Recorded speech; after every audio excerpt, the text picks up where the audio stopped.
to A Well-Designed Business. My name is Luann Nigara, and I'm so glad you found this podcast. Together with my husband Vince and our partner Bill, we have grown our company Window Works from the ground up.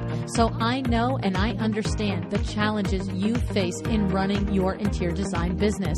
I also know that your talent alone isn't enough to ensure your success. So on this podcast, we talk about strategies and practical steps to help you grow your business. But make no mistake about it, we have our share of fun here too, mixed in with those aha moments that I love so much. This isn't fluff. Nobody has time for that. Whether you are a new interior designer or a seasoned designer, I am here to help you create and to manage the kind of interior design firm that you dream of. It's straight talk and it's action. Are you ready? Let's get started. Hi, welcome to A Well-Designed Business. Today, Jennifer Stoner is with me. Jennifer is a 20-year award-winning interior designer with a team of 4. She specializes in creating beautiful conception to completion design projects. Based in Richmond, Virginia, Jennifer executes residential and commercial projects across the United States. Her clients include entrepreneurs, physicians, attorneys, developers, celebrities, and Fortune 500 CEOs. Her work has been featured on HGTV and TLC, as well as been published in several shelter magazines such as Traditional Home Magazine, Home and Design Magazine, Richmond Magazine, and Our Home Magazine. She's been named one of America's top 100 influencers in the design industry. She is another successful lady who has come to design as a second career. Jennifer used to be a lawyer, a litigator. You'll see how she's built a successful business in part by using her innate, professionally honed skill of logic-based persuasion. I want to take a moment to thank my show sponsor, MyDoma Studio. MyDoma Studio is the best software platform out there for organizing your interior design business. Time tracking, QuickBooks integration, client and vendor communications. Create efficiencies and take back your time. Designed by an interior designer for interior designers. Get 20% off your first 3 months when you go to mydomastudio.com/a well-designed business. mydomastudio.com/a well-designed business. All right, let's learn how Jennifer's background as a lawyer has informed her career and helps her tackle the day-to-day of her interior design business.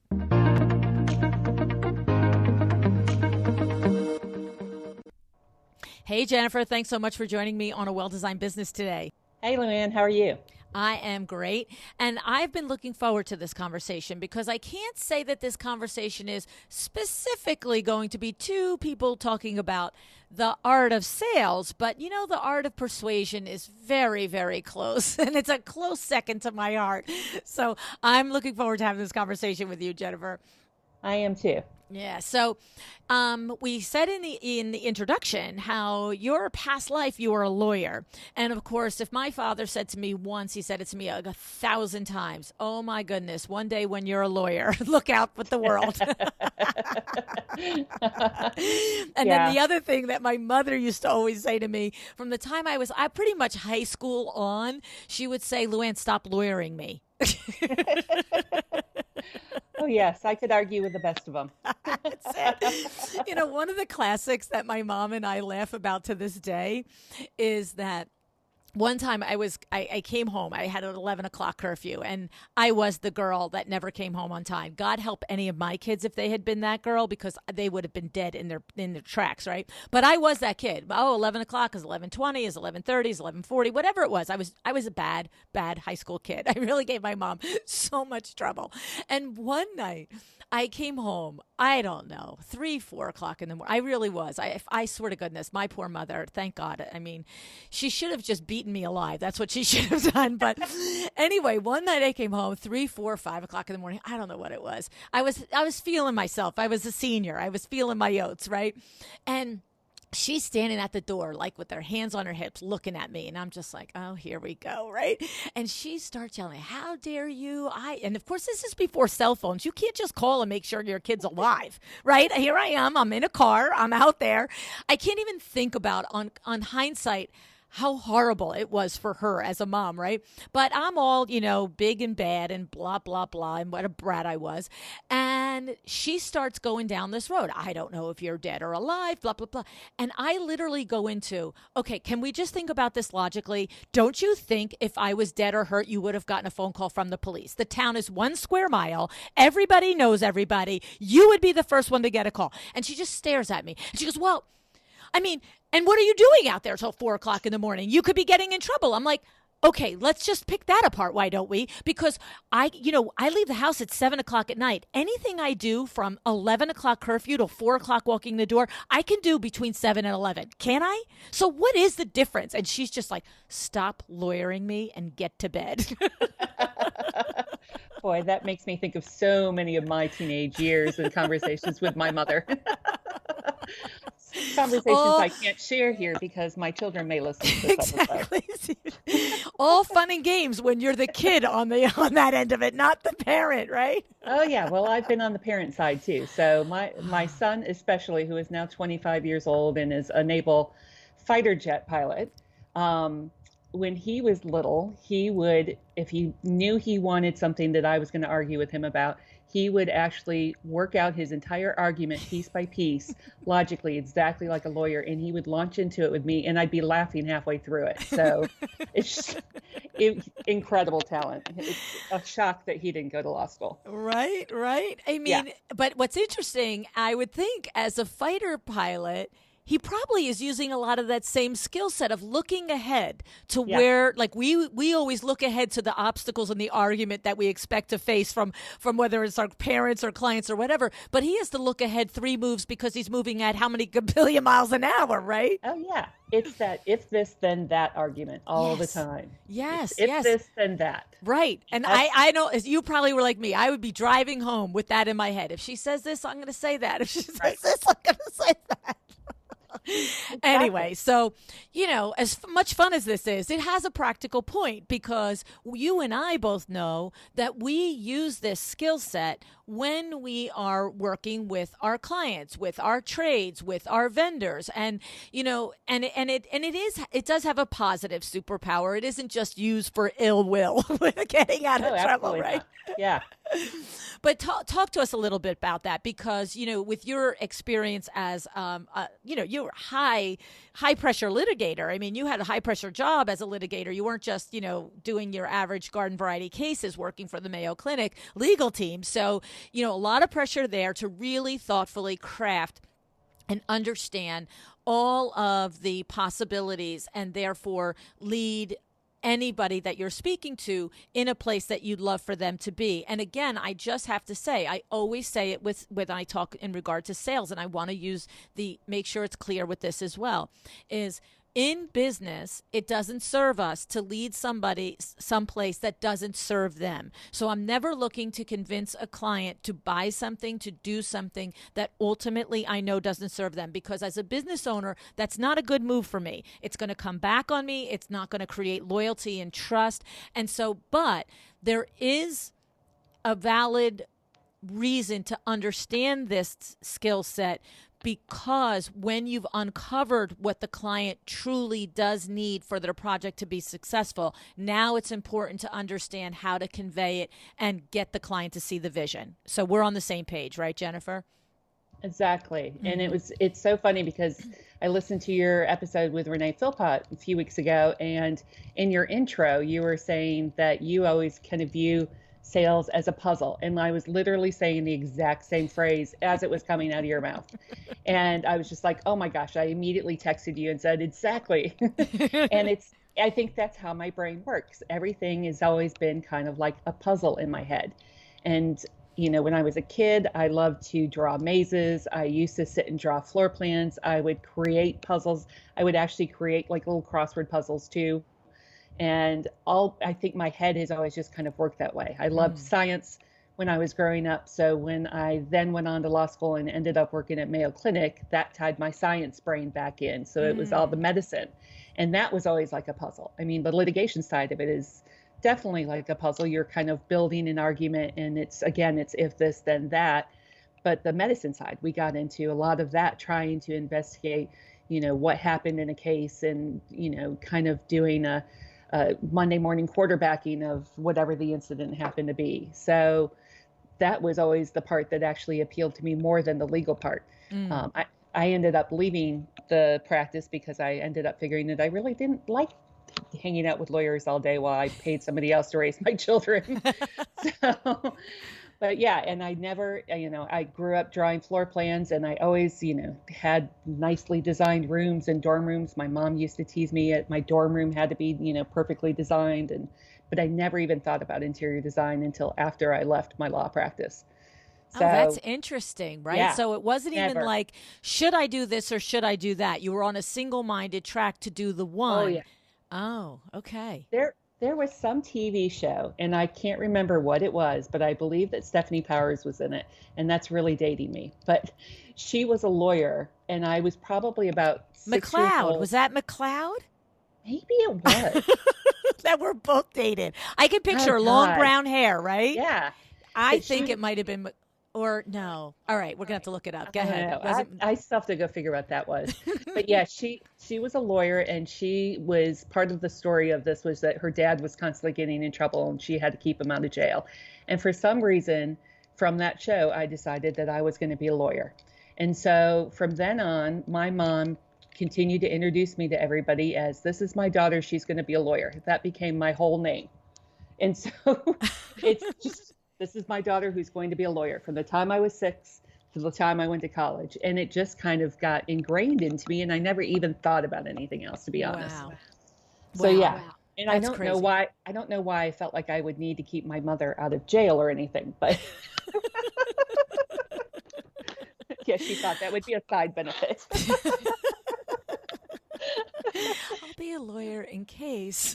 Just in case, you never know. 8 years of school. No, so I love it. And it's interesting that you had that reaction. And of course, I remember you texting me. I was cracking up about the puzzle with Renee Philpott. And the thing is, so it's funny because for me, the puzzle part fits. That's exactly, how my brain works. But I was Yep. never attracted to science. I never drew floor plans or created mazes. It didn't work that way. But interestingly, just 2 nights ago, I spent probably about 7 or 8 hours at Window Works just scheduling 4 different installers' schedule for the entire week. And we are talking about the combination of their skill set. Can they do the installation that I'm looking at? The location geographically of the installation, the number of hours the installation takes, the dates and the lead times for the different clients involved, and then the days that the clients are available for the installation. So I literally, 7 hours went by in 25 seconds because it is this huge puzzle. And when I came out, I literally called Vin. I'm like, you have got to go look at the installation schedule for the next 7 days. It is a work of art. And he's like, what's so good about it? I'm like, you just take a look at it for yourself. I've got him, 4 times in Short Hills, all bang, bang, bang. Not one time does he have to leave to go to another town. And I've got this. And it was so funny because he was like, okay, great. You know what I mean? And he knows I'm good at it, but he was like, okay, great. The next day at breakfast, he's like, that installation schedule is pretty awesome. So, Well, and you know what makes sense too is you probably like event planning. You probably enjoyed the putting together everything for Luann Live because it's that kind of project management, logical organization. And Yes. that fits with that puzzle, mindset also. yes. And I Yep. was also always the one. Well, the first time Vinny thought he was going to pack the Explorer to take Christy to college. And as he's putting everything in, I'm like, no, maybe put that there. I got this. I got that. I'm like, okay. So he gets all done, and there's 3/4 of the stuff is still on the driveway, and the car is packed. And I'm like, could maybe I try it now?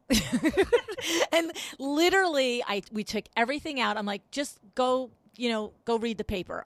It take me an hour. I'll just go away. And I packed the car. And ever since then, it was never, ever a discussion. Here, just put it on the driveway. Lou will pack it, because it's that puzzle. It's how does it all fit? So we're going to talk about this now in regard to the conversation. And you are super, super skilled at it. So talk to us about taking it exactly to interior designers, and starting with, I got to believe, the discovery call, or do we want to talk about it in relationship to hard conversations? Where do you want to take this today, Jennifer? Probably really from the beginning. And I think that the puzzle part comes into play from your very first conversations with the client, whether it's in the discovery call or an initial consultation. And I think the really big key is to really listen to them, figure out what pushes their buttons, good and bad. And this is another thing I bet is common with the two of us. I bet you like mysteries. Mm-hmm. Yep. I love a good mystery, because you're trying to figure out what's going to happen, and who did it, or whatever the case may be. But it's always trying to figure out what are the things that are going to make my client excited, and what are the things that are going to piss them off. So, and taking time to lay out your design plan as you go through it. Once you develop a design plan, taking the time to show them every little detail, exactly why each decision was made along the way, and show them how those decisions fit their goals. So, for instance, I had a whole house new construction project that we were working on, and I was at the furnishing stage with a client, and we were working on fabrics and furnishings and such. And I was sitting in my studio with my client going through it all. And we all have these clients who get just so excited about the statement fabrics. And, she was using this beautiful edamame fabric with this great, large scale pattern to it that was just amazing. And then there are other pieces in the room. There's probably about 6 different fabrics in this room. Not every fabric can be the statement piece. You have to have some balance with, what are the pieces that are kind of the ground pieces that support the statement pieces. It's the supporting actors. So we were going through this presentation, and the client was loving the statement pieces, and she would kind of pick apart some of the other more mundane pieces. I don't mean mundane, but the normal pieces. And so immediately one of my assistants was sitting in, and she jumped up to start pulling alternatives for that other piece that she didn't like as much. And I quickly gave her the side eye. Excuse me, put your booty back down. Nope. We don't just give up and move on to another piece. There's a reason why this piece is here. Right. We don't need another complementary solid type piece that you're not going to like either. Yes. Take the time to sit and talk to them about why this piece is the right piece, because clients can't see the whole design, picture. And actually it kind of gets into the whole design process. And when you're pulling a design together, it's almost like you create the front picture of a jigsaw puzzle. You're creating the outside of the box. And so the client has in mind what the outside of that box is going to be, but it's your job to put the right pieces in to get there. And when you're showing it to them in a presentation, sometimes they just see a pile of pieces. They don't see how it all comes together and creates that picture that they want. I love that analogy that, you are presenting the outside of the jigsaw puzzle box. That's actually the ultimate, thing that you're presenting, but you need to explain that you've got all the pieces inside and why and how they're going to work together. Right. That's so genius. I love this. And I'm going to tell you what, for seasoned designers, they might be thinking, well, of course. But for less experienced designers, if they have had a situation where in that regard, like your assistant was willing and happy to just go start getting what is she? Look, we know it. We know it's just going to be 3 others that are quote unquote the boring fabrics, right? But they're the supporting players. So what's the difference if it's this supporting player or that one? There might be little differences, but not enough to break the design one way or another. And so if a designer has ever had that, that hamster wheel of, she doesn't like this fabric, she doesn't like this fabric, she doesn't like this fabric, then, there's a moment here where you can look to and say to yourself, well, have I explained the reason why for this fabric to be here, right? Yeah. And I'll tell you, I've had situations, I had another client where, it was another big new construction project, and really the husband was taking the reins on it a lot. And he told us that he wanted a contemporary house. He wanted something more contemporary. He was showing me pictures, and we were designing the architecture of the house to be definitely a little more contemporary leaning. But the wife tended to keep pulling back to things that were a little more traditional. And so I finally figured out that really they had two different boxes. The husband was looking at one box and she was looking in another box. Wow. And I finally started figuring out, well, wait a minute, we have to get the same box. Yes, unless you're going to build two houses next door, his and hers. Yeah. So I figured out as she kept kind of fighting me on some things, I said, you know what, you're not really looking at a contemporary box. You're really a little bit more on the glam side. And she said, yes, I love that kind of glam. She liked a lot of, bling and a lot of more detail than what a true contemporary style was going to be. So once we kind of figured that out, then we blended the two together. But had I probably done a better job of listening and paying attention to both of them in the beginning, we would have gotten on that, on that page earlier and would have gotten the right puzzle box, so to speak. No, I think it's so critical. Again, I just got to say it again, because understanding that inside a puzzle box, there isn't one piece that's extra. There isn't one piece that doesn't fit. Every piece has a specific purpose. And if, as a designer, you innately understand it, we cannot make the assumption that the client does. And it's so critical to know, and for us as a consumer to not, would I know that lamp has been specifically selected because of its scale and proportion? I probably wouldn't. I would think you just thought it was pretty there, and I think it's pretty there, but, why don't we just change it? And you're like, right, but if I change the scale and proportion of that, then that means I have to change the scale and the portion of the table that's under it or the art that's next to it. It all works together, and it's worth having that conversation with a client so that they know that it's not just substitute at will. And the thing is, I do this a lot with my assistants, the people that work with me, because as you all know, I don't do email anymore. I'm completely over it. I look at the headlines. Basically, I open my email, I read the subject line for the first 10, and I just close it. I can't. And so what happens though is then they'll come back to me and they'll Voxer me and they'll be like, Lou, this is happening here. This is happening here. And so when somebody is going to go and answer on my behalf, I will always tell them my intent. You know what I mean? So I can remember yesterday I was describing, and I said, you use the word. Sometimes I'll be like verbatim, this is the email. And other times I'm like, you use your words, but here's what I need conveyed. I am grateful for this opportunity they're giving me. I am anxious to do this opportunity they're giving me. This is a tight timeline for me, but I will make it happen. And next steps in my mind are these. I said, my point is, in the same way, I'm explaining the reason for the words that I say so that I feel more confident that the people on my behalf will convey what I want conveyed. And that's what we're saying here. You're saying explain the reason for this choice so that the client ultimately has more confidence that you just don't flip it out and say, well, just pick another for no reason, right? Yes. Yeah.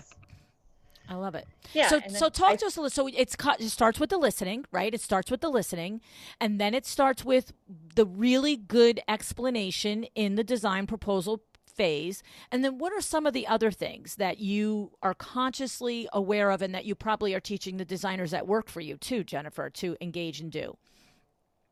Well, I think it's really important to establish trust, and the best way to establish trust with a client so that they are willing to let you, take them down the path towards this picture that they can't really see, but they learn to trust that picture is going to be awesome, is, establishing that you're the expert. It's, throwing out things, especially in the building process. I do it all the time. And, learning your craft really well and learning the things that clients don't expect to hear. And I was in a contractor meeting with a client on a new build project recently, and I turned to the contractor and I said, well, do you have a framing plan? And he looked at me like deer in the headlights, and he said, I've never had a designer ask that before.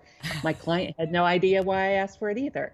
And I said, well, I need the framing plan because I've got to lay out where the recessed lighting goes. And if we need to shift framing so that my recessed cans will be lined up in the center of the kitchen aisle, then it's better to know that before it gets framed, don't you think?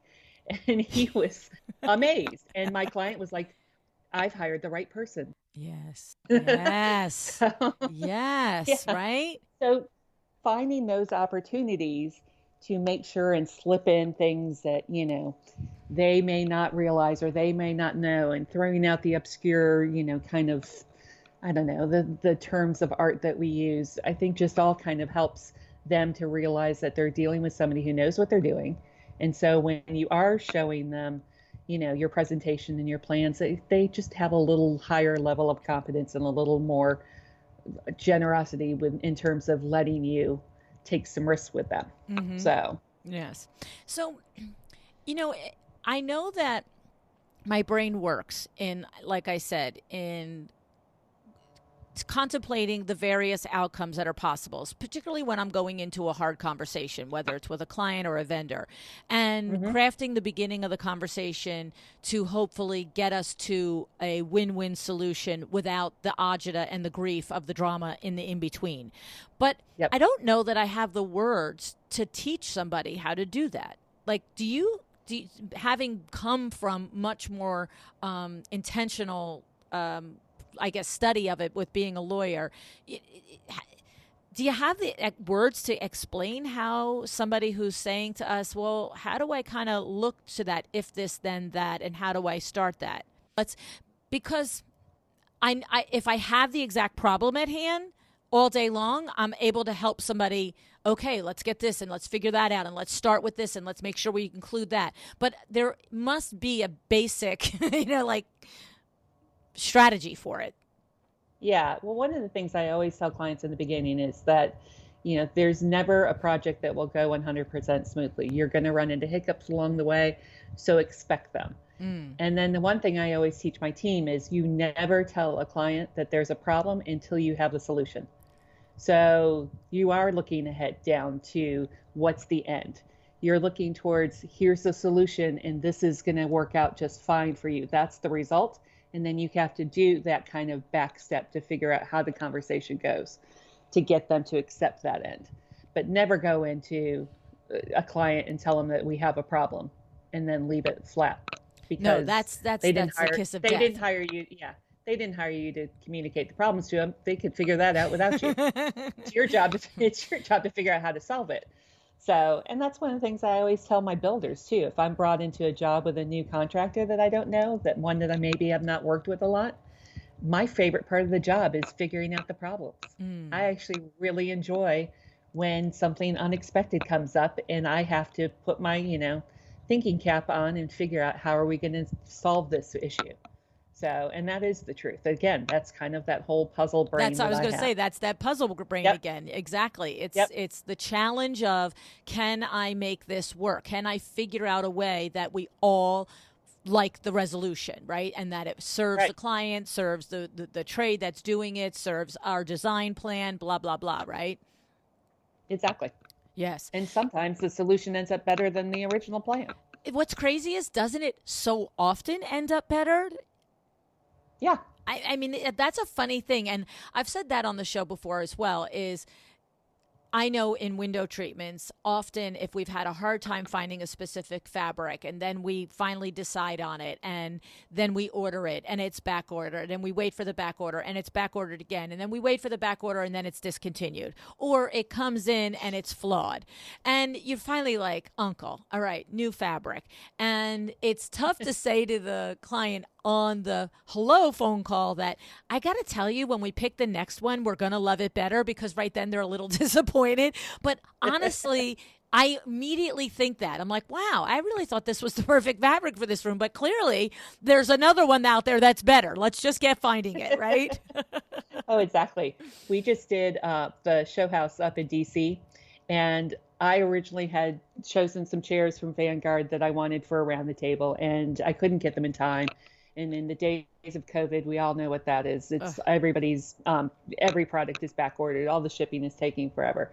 So we had to kind of punt and ordered some retail chairs that were much simpler And then I found this great fringe fabric that we had Maura, my assistant, who is my MacGyver, sat on the floor of her office, reupholstered all of the chairs, and then added this great, probably, I guess it's a 6 or 8 inch long fringe along the backs of those chairs. It became like the hit of the show house.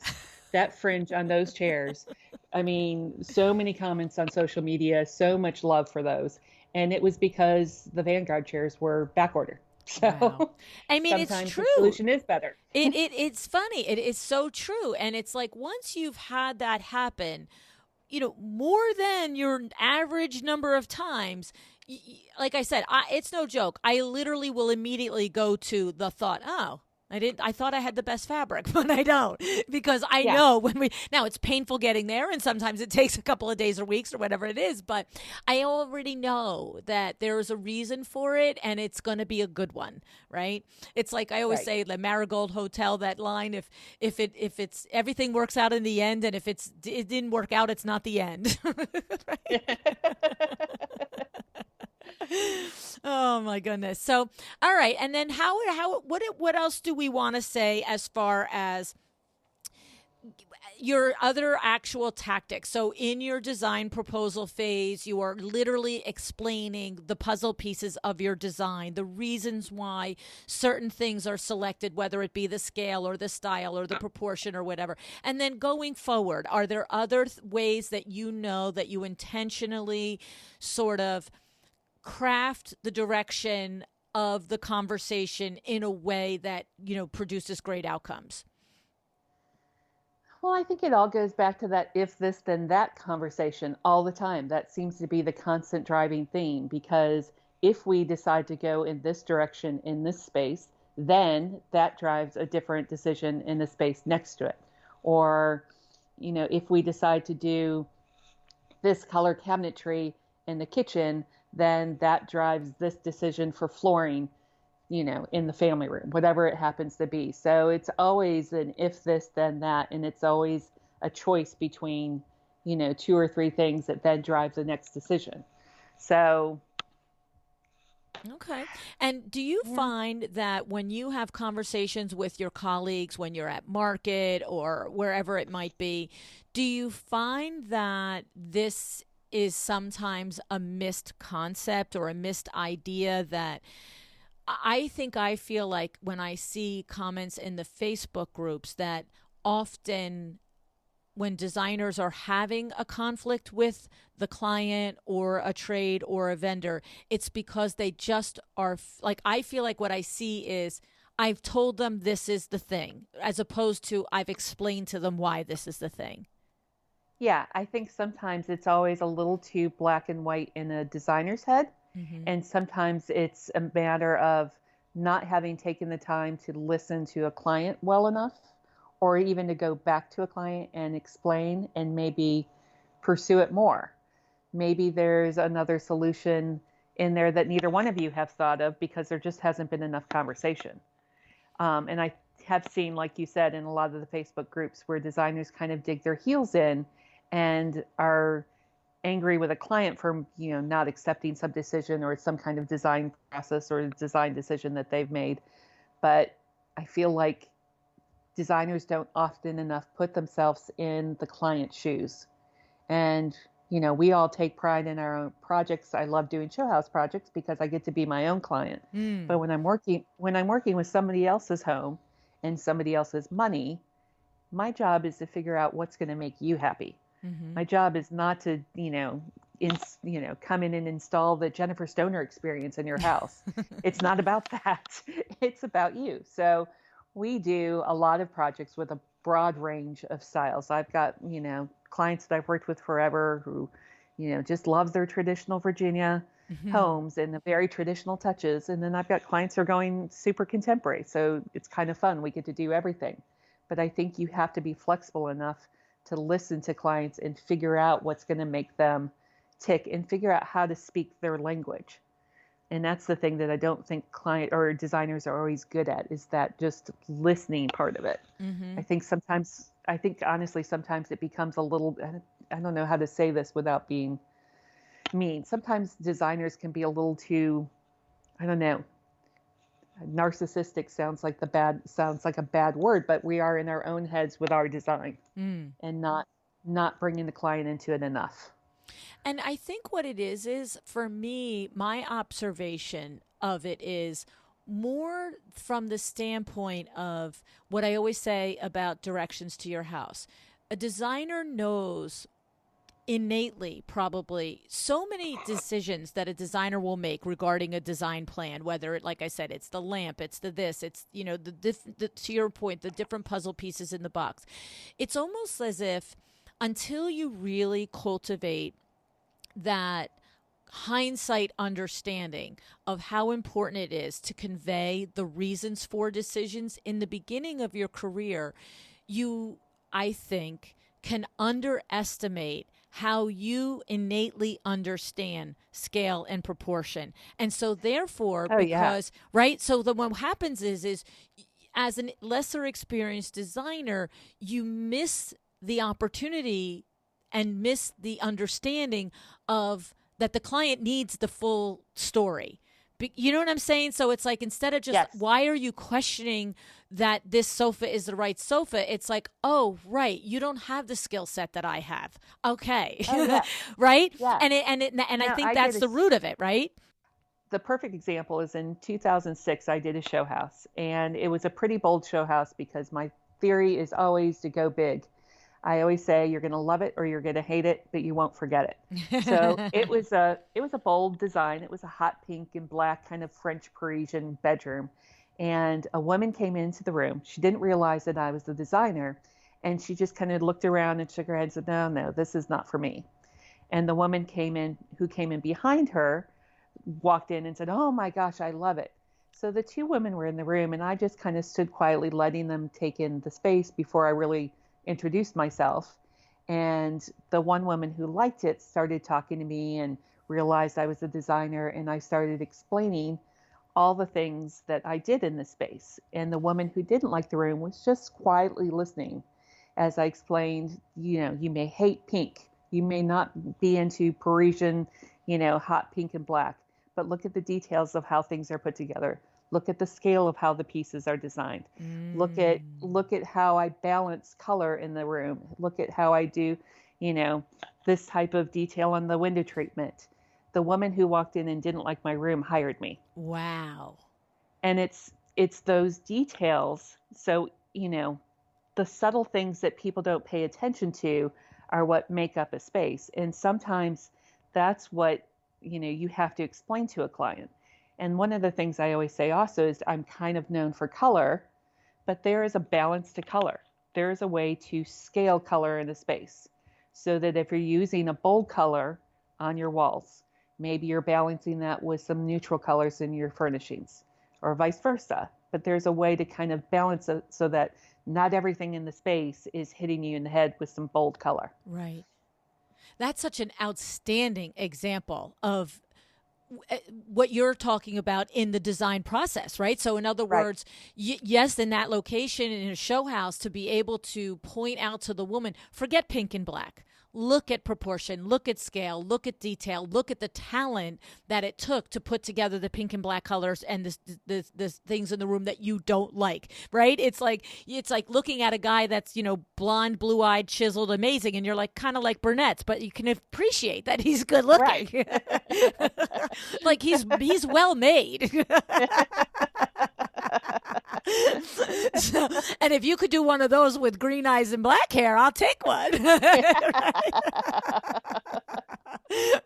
I mean, that's the exact same thing, right? And so, exactly. But you're to circle back to your original point is, now, when you are doing with your client the design presentation, to not just put the pretty puzzle box, the picture out, but to explain the reasons why and the details that you've selected and why they matter and how they work together. And I love that because, again, just to say it is, earlier in our career, until you have the pushback and that hamster wheel of reselecting the same, supporting character piece over and over again for no reason, it's the hindsight that you come back and you say, you know what, just tell them this is a supporting character, and then they can understand it. So if you're hearing yourself in this, like, I don't do this, you're missing a great opportunity is the point, right? Oh, absolutely.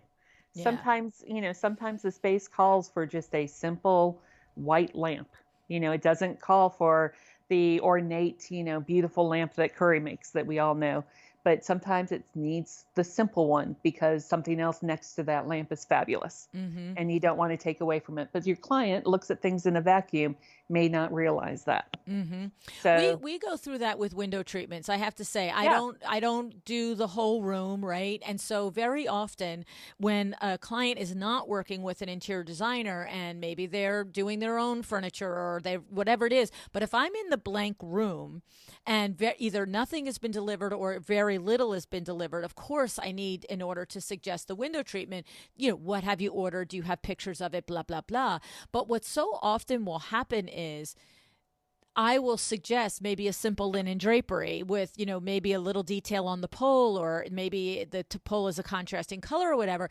And you get that, well, I mean, just that simple drapery, like it's not going to have any color to it. You just want it to be neutral. And I say to them, we're standing in this room and it's empty, but you showed me an area rug that is this major, amazing pattern. And you showed me these furniture that has detail to it and this chandelier that's coming. And, you can't look at this drapery against this empty room and think it's going to do the heavy lifting. This drapery, when you deliver your room, is going to need to be the background piece, the texture, the lusciousness, but it's not the major player anymore. And so it's interesting how often I've had to have that conversation with somebody, and that just shows you how even more important it is for you guys when you are picking everything. To your point, everything can't be the star of the show. Exactly. Yeah. But you take for granted that people know it, and they don't. Some people do, but most don't. And that is the whole point, that especially the person that does contract and hire an interior designer, we have to just really make the actual assumption by their act of doing that. They want your expertise, and therefore it's your job to share it with them, not just do it to them, right? Yes. And sometimes there are pieces that are going to be really important to a space, and it's a push.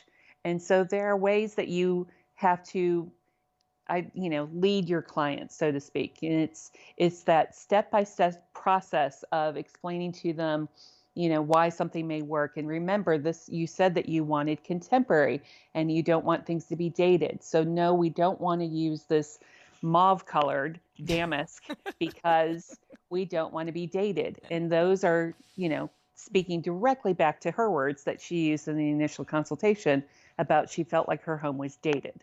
So use their words, back at them when you're trying to persuade them along a certain design path, or if you're trying to persuade them into an expenditure, if it's, a larger invoice that you're, proposing to them, if it's a kitchen remodel, if it's a bathroom remodel, it's, figure out what are their pain points, what are their buttons that they, that need to be pushed, like I said, good and bad, to get them to the point where you want them to get to. Right. So I've had, clients who are in their homes and they tell me, well, this is our forever home. And so when that master bathroom comes in and it's over the budget that they originally planned, talk to them about the fact that it's their forever home. And if it's going to be your forever home, what do you care if it's a little bit over, if it's for resale purposes? Right. Could it be, this is for you to enjoy for the next 20 years of your life. And don't you want that steam shower? Right. Yes, I want that steam shower, and I've earned that steam shower. Right. Yeah, it really does come back to always everything successful, selling, talking, persuading, closing, designing comes to listening and to really asking the right questions, like that one. How long do you plan to be in this home? Is it your forever home? And if they offer that information, to not go blowing by that information, because that is a perfect example of if the the bathroom without the steam shower is, 20 grand, but with the steam shower is 25 grand. What is that 5 grand over the next 20 years? Every day walking into that saying, sure wish I had a steam shower tonight. It's silly. And we're not talking about, I was going to spend 1,000 or 25,000.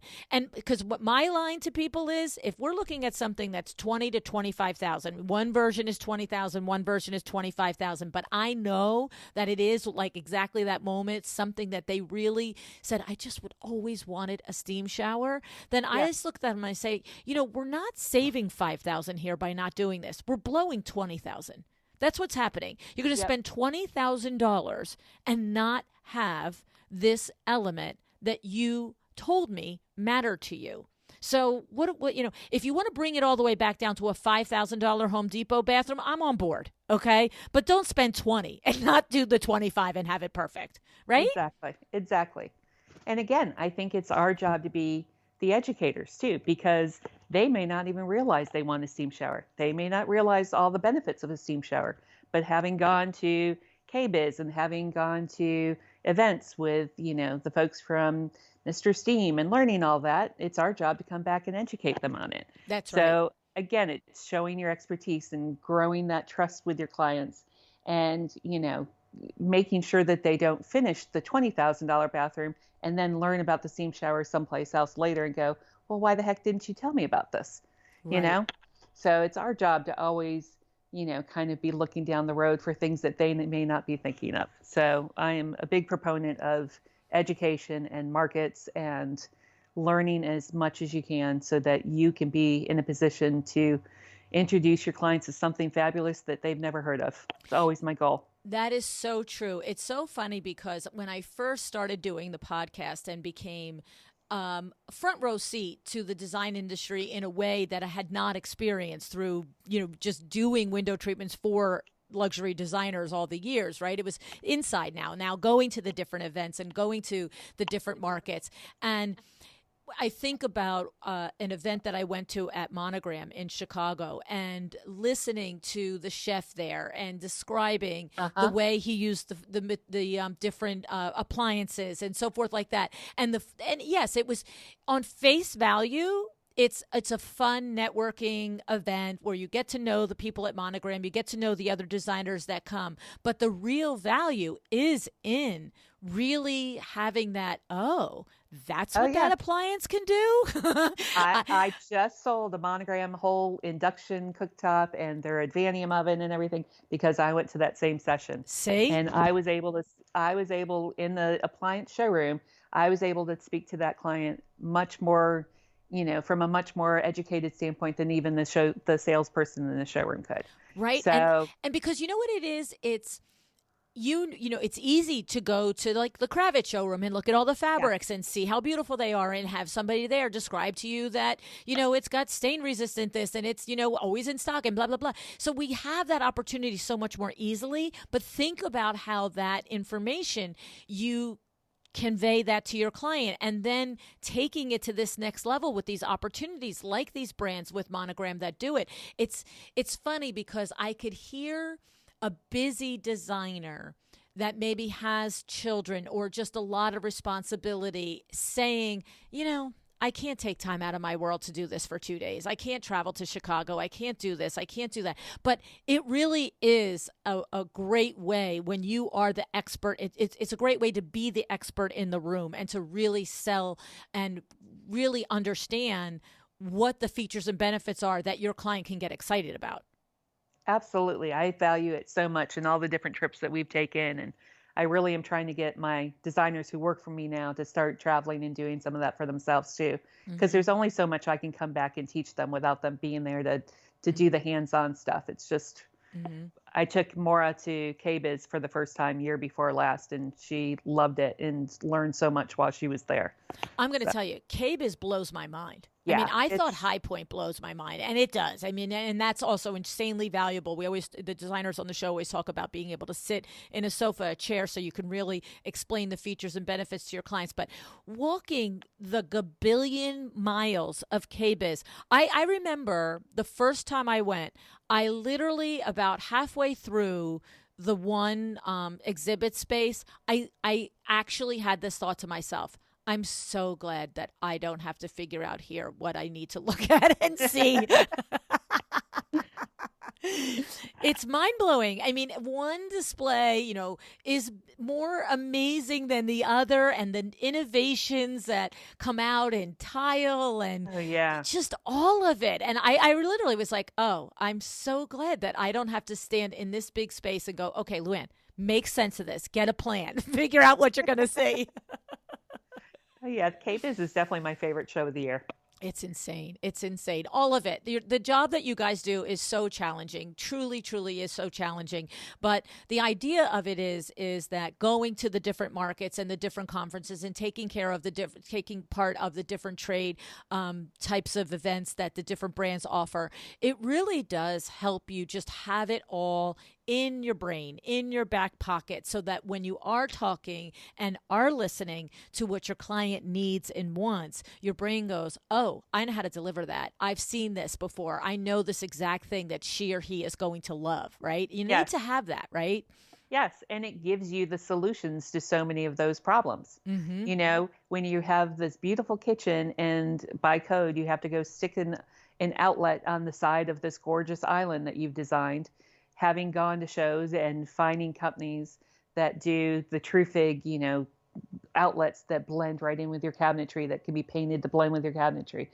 Knowing that and being able to say, well, this is how we solve that issue, that right there is worth so much. Yes, yes. Because and those are the details, right? See, the rest of us can do it and make the mistake of having an outlet there. like that's easy. That's the difference. That is the difference. And it's also in remembering that that's your differentiator, right? In remembering the times. And I love always to be able to, once I understand and hear what I think somebody's really trying to express and what they want and what their pain points are, then, for me, I'm always using the stories and the analogies and the comparisons so that I can express back what I think I've heard you say and let you know how I know how to solve that problem. And so that's, I think, another part of the conversation. And what's so important about conversation is to say things like, for example, last time when I was designing a kitchen, we had this problem with where the outlet was going to go, but this is how I solved it. And even if you're in pre-construction phase, telling me that kind of example, I automatically think to myself, oh, she or he isn't going to forget or miss a detail. This is going to be exceptional, right? Right. Yeah. Exactly. And I've often heard that a psychology degree works really well. So my legal degree has helped me with the logic and the persuasion, but we all know that we're psychologists also. So Exactly. my friend Pamela Harvey from Northern Virginia has got the psychology degree background, and she has told me that it has come in very handy with her clients as well. Oh, it's so true. I know several designers that have mentioned that they have a psychology background, and it does. It's really, I think you said it a little bit earlier too. It's putting yourself in the client's place. It's having that empathy.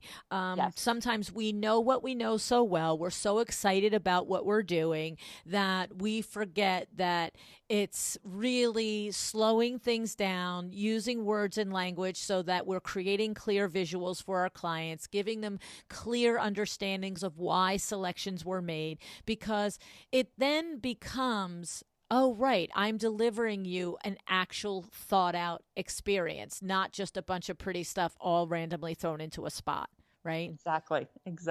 Huge. We can all pick out pretty things. I mean, our clients can pick out pretty things. It's how it all gets put together. And that's the puzzle. Right. And that is the talent of the designer. It's so true. And any one of us that's ever put a room together by just picking out pretty stuff and looking at it all going, this all doesn't look so great together. Exactly. It's like, what went wrong? Everything's pretty. Right?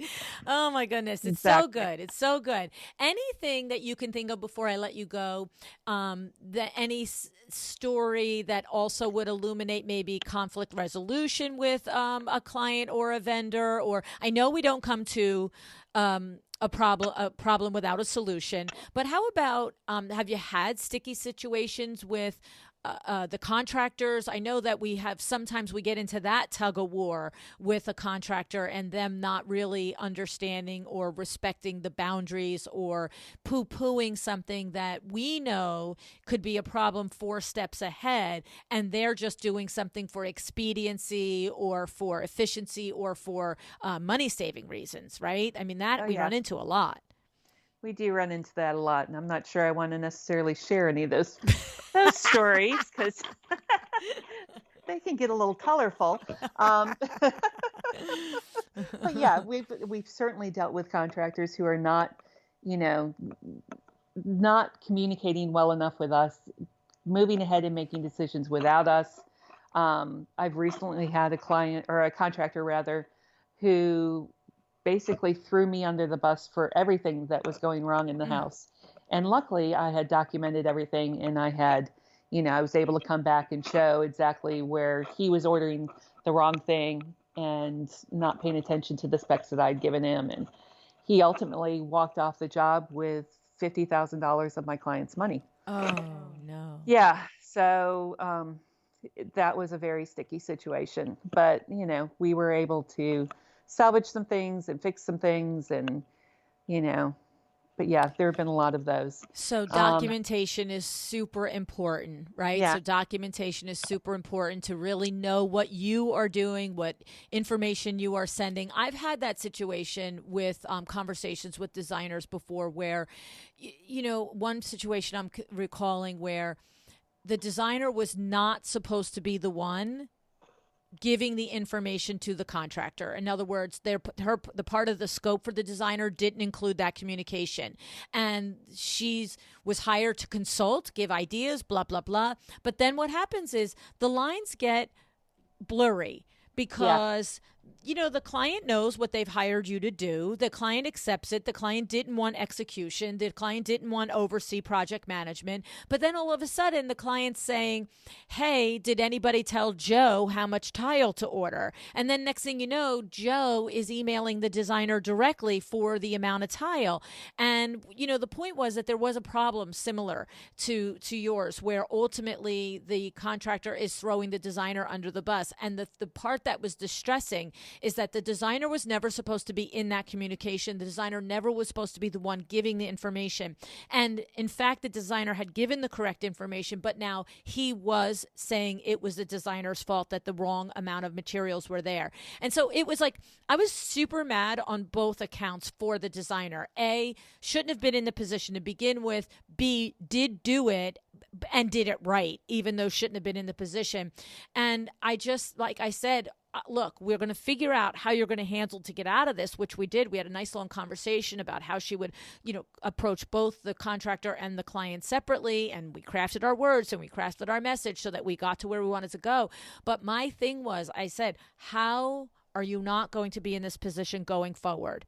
Roll it back. Where was the mistake that you made, right? And that was critical because the designer understood the first time the client said, oh, could you just let Joe know? And the second, that was one. And the second was when Joe asked a clarifying question of the designer. And I said, so what happens next time? And the answer is, we say no to the client. You didn't hire me for that. And when Joe calls or Joe emails, you say, hey, Joe, I'm not part of that. Go to the client, right? Because she wasn't hired for that. And there he was throwing her under the bus after the fact. And I said, and in that moment, when it happened, I know what it is. It seems like a simple phone call. It seems like a simple thing. You've been working with the client. You're under scope on another part of the project with her. All of it's good. And it's a nice thing for me, an easy thing for me to do. But that is not what the agreement was. And you cannot just say, I'll just do that. Right? Right. Yeah. Right. Communication with your contractors is so important also because every contractor communicates differently. I have some who are very hands-on and they're calling me and texting me for every little detail. I have others who are shooting me emails, and I have some that use a program called CodeConstruct, which is supposed to be a great online tool for your clients and your contractors and your project managers all to communicate decisions and details along the way. But years ago, I had a builder who was working with co-construct, but he had just hired project managers who came from a production build side, and they weren't used to using that. So I was going along and putting on notes on co-construct and putting in our selections on co-construct, and the clients answering questions and putting in notes. Lo and behold, out there on the job site, the production builder's not even looking at co-construct. So he's going along on his own happy way, just like you would do in a production build house. And all of these decisions that we had been making along the way were being completely ignored. So figuring out that communication style with your builders and your contractors and your project managers who are on site is key. Yes, yes, So, yes. Oh my goodness, that's a nightmare. Yeah. And, you know, designers get thrown under the bus all the time from contractors who feel like, you know, designers just get in the way and we slow them down. And so it's really important to build a good relationship with your contractors too in the beginning and let them know, I'm here to make your life easier. I'm here to make sure that, you know, decisions are made, that you're not having to harass the client all the time for decisions, that all of our selections will be made and delivered to you on time. And we're here to help you when you run into problems so that you come out looking like a hero. So as long as you have that kind of relationship established up front with your contractor, everybody comes out looking great. And the key in that is to do that and to be that designer, right? You can't just say, hey, I'm here and I make it easier and then not. Right. Right? Like, you have to really, and that comes back to that documentation and being ready and having everything buttoned up. And, you know, and we've had the episodes with Brad Levitt. He's at the point now where he won't even do a build for a client if they don't hire a designer, because he absolutely knows that an effective designer, a designer that does have a process, will save him money, let alone aggravation and time, will literally save him dollars. And so, but that is the responsibility of the design profession, to come to it organized and not be showing up on the third day saying, wait, the tile was supposed to go that way, right? It's having it done ahead of time by a plan, right? Yes, and I was shouting out some hallelujahs when I first heard Brad on your show. I know, right? Isn't he great? He's great. Yes, he's awesome. He is really good. And his podcast is really good too. And I think that that's a great resource for our industry to hear how his industry talks amongst themselves there and the pain points that they go through. And this way you can craft your firm and your message and your process in order to be able to approach those builders and say, this is what I bring to the table, right? Right. And I agree. I've started listening to his podcast and it's great. Yeah, definitely. So, well, I have to say, I love talking to you. You know, I could do it all day long. And fortunately, you're in my mastermind, so we're going to do it in another hour. Looking forward to that too. So, but thank you for your insights. And I love, you know, how you have taken, we call them, we just now call it now our Erica Ward transferable skills, since she's the first one who identified taking the skill set that you have from another position, career, whatever, and applying them to your design business, and how it really helps you zero in and kind of hone in on what your superpower is that you bring to the table. And so thank you for talking about your superpower with everybody today and giving us some help and insights on it, Jennifer. Well, thank you, Luann. I certainly have enjoyed it.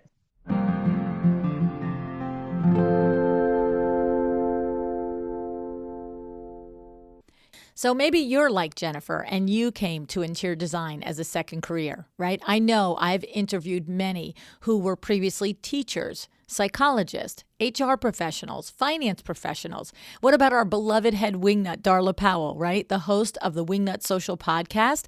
And she's, you know, the principal designer of Darla Powell Interiors in Florida. Became a designer after being a detective. Okay, so it's possible. We have many friends who have done it. The thing about these designers, and especially you if you're one of them, that when you recognize how your first career provides skills to make your second career all the better, it's what our friend Erica Ward calls working and making sure that you're using your transferable skills.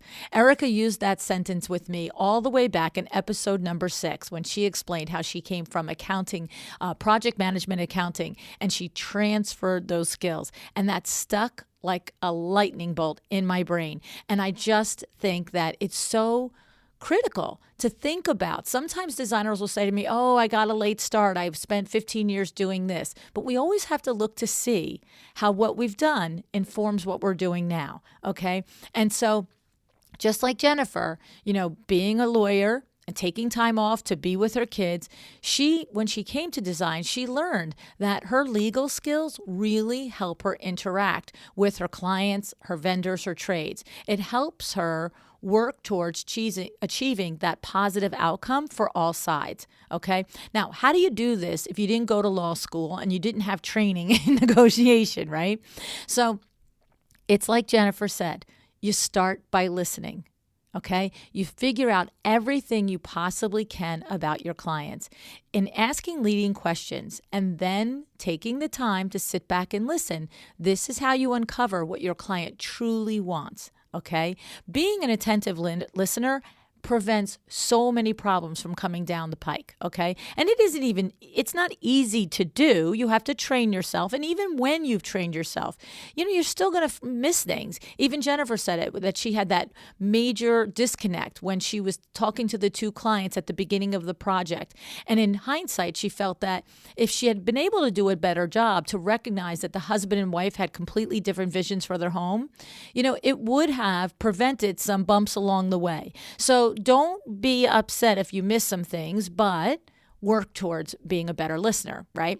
And also for Jennifer, it's about establishing trust. She recognizes that if the client trusts you, there'll be a lot less second guessing of your design choices and a lot less micromanaging of everything that you're trying to accomplish on their behalf, right? So when you are actually the expert in the room and you conduct yourself the way as an expert in the room, then interacting with your clients, your trades, all of it helps to earn their trust. And clients feel confident in your ability and feel that they don't have to monitor you and question your decisions when they sense that you feel that way, right? It actually gives them a feeling of relief to be in your hands. That's the whole point of hiring a designer, right? They're coming for that feeling of, okay, somebody's got this. So come to the room with that feeling yourself, all right? Now, Jennifer and I also talked about how much she enjoyed going to the monogram training that they have in Chicago and other parts around the country. They have it too as well, right? But she said that it really helped her up her game. It helped her understand the products, the appliances, so that she was more confident and the expert in the room in specifying the products. And just because we don't have the in-person, Monogram is still doing virtual training on their products. So there are 1-hour demonstrations that you can get a feel for the product, and you can also always ask for more assistance and training. So if you want to be the expert in the room and learn how to specify luxury appliances, I suggest that you sign up for the designer program at Monogram. Do this by going to monogram.com/Luann. That's monogram.com/Luann. All right. Now, when you have your next project and you're ready to present to the client, Jennifer uses an educational approach to explain her selections. She uses this is the if-then logic, right? She starts by helping them envision the big picture, okay, the big picture of the finished product, and then she reviews all the components that go into that project, into that space. If a client asks about one of her specifications, Jennifer is careful to listen and then educate her client on the reason for the choice, okay? All right, so it may be a simple plain Jane lamp that Jennifer chose for a project. But she says, if we used a bold lamp here, then it would take away from the detail of the table it's placed on. If we really want to change that lamp, we can, but then we're going to have to reselect the table and the rug that was perfect for that table and the drapes that are behind that lamp, right? So the if-then approach shows the client that everything was chosen for a reason, that you just don't slap this stuff together, right? That you think about everything, and that is your superpower. The fact that the rest of us would pick a pretty lamp, a pretty drape, a pretty table, and not realize the connectivity that all of it has and why it's so important. Okay, so this if-then approach really, I think, can help that hamster wheel of revisions. And it's not aggressive. It doesn't feel defensive. It just simply actually shows what you've probably already done. See, that's the magic of Jennifer's advice. You've already selected everything because of if then. And just take a moment to explain it that way, and it makes all the difference to the consumer on the other end of that conversation. Okay, so if you want more tactics to help you interact and negotiate with clients from a lawyer's perspective, I also urge you to check out my co-author, Jamie Lieberman's episode number 547. So many good tips in that episode. Plus, Jamie has her own podcast. Okay, so make sure you look these things up, and you can really, work your way into feeling more assured on your feet during these conversations. Okay. Jennifer uses listening, establishing trust, educating as methods of interaction to avoid conflict with contractors as well. So learn the hard way. She took time to build a good relationship with the contractor and show them that the designer is there to make it easier for them. And as a designer, when you have all your ducks in a row, all your documentation, everything, that's when you really can show up in the expert in that conversation as well. And if you're looking for information on that, I urge you to listen to the episodes with Brad Levitt on episodes 542, 560, and 580. And of course, Brad also has his own podcast. Everything will be in the show notes. Okay? So interacting with your clients can be really amazing. It also can be tough. I love the puzzle analogy that Jennifer used. And it's on us to show them the front of the box, the finished puzzle, the finished project, right, that they love, and then guide them through how the 10,000 puzzle pieces fit together to make the project of their dreams. All right? So I hope you enjoyed this episode. Jennifer is a powerhouse. I just love her. She's so smart. She gets a hashtag smart lady. Okay. And I just want to remind you that the new book is coming out. We're having the launch on December 10th. Okay, December 10th is the launch party. It's a free event.